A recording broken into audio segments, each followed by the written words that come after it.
Joseph Laroche est unique, c'était le seul passager noir du Titanic. Il n'y a jamais eu une reconnaissance publique, nationale, internationale, comme il y a pu y avoir pour d'autres. Et peut-être aussi parce que c'était quelqu'un qui était issu d'une minorité. On a toujours l'impression, à cause du film, peut-être qu'on savait tout sur le Titanic. Et c'est important, justement, que cette histoire puisse être connue, parce que c'est un peu notre histoire aussi, notre histoire dans la grande histoire.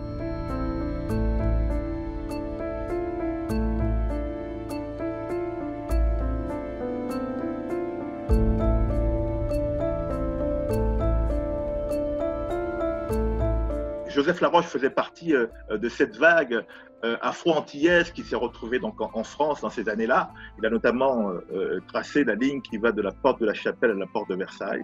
C'est un homme qui avait tout pour réussir, en plus qui était brillant.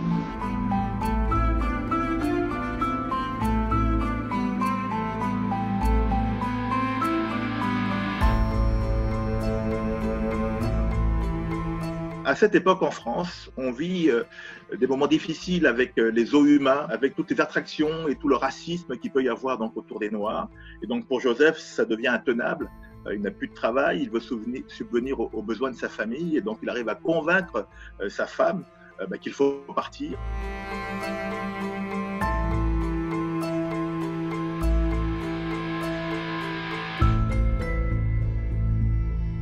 Sa famille était dans les arcanes du pouvoir. Que ce soit Toussaint l'Ouverture, avec des liens donc, familiaux, que ce soit le roi Christophe. Joseph, à un moment donné, s'est retrouvé lui-même comme quelqu'un qui incarnait l'histoire d'Haïti.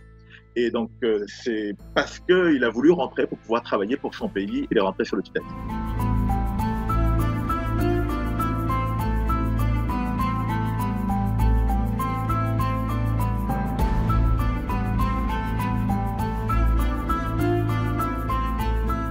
On devait prendre le France, mais il n'y avait pas, on n'acceptait pas les enfants à la salle à manger. Il y avait une nurserie. Et comme nous étions très jeunes, ma sœur et moi, mes parents ne voulaient pas nous laisser. C'est pourquoi on a pris le Titanic.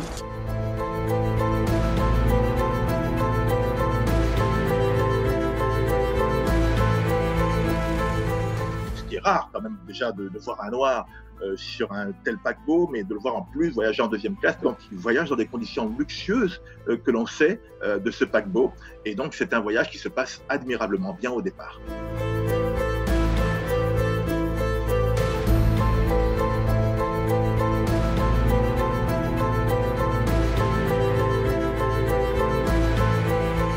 Cette nuit-là, c'est un drame pour tout le monde. Et Joseph Laroche arrive, à force de persuasion auprès de l'équipage, à faire descendre sa femme et ses deux filles sur un canot et leur dit « j'arrive bientôt ». Et malheureusement, il ne pourra jamais les rejoindre. Parce que c'était les femmes et les enfants que l'on sauvait d'abord. Et on a été dans un canot où on a passé la nuit jusqu'à ce que le Carpathia vienne nous sauver.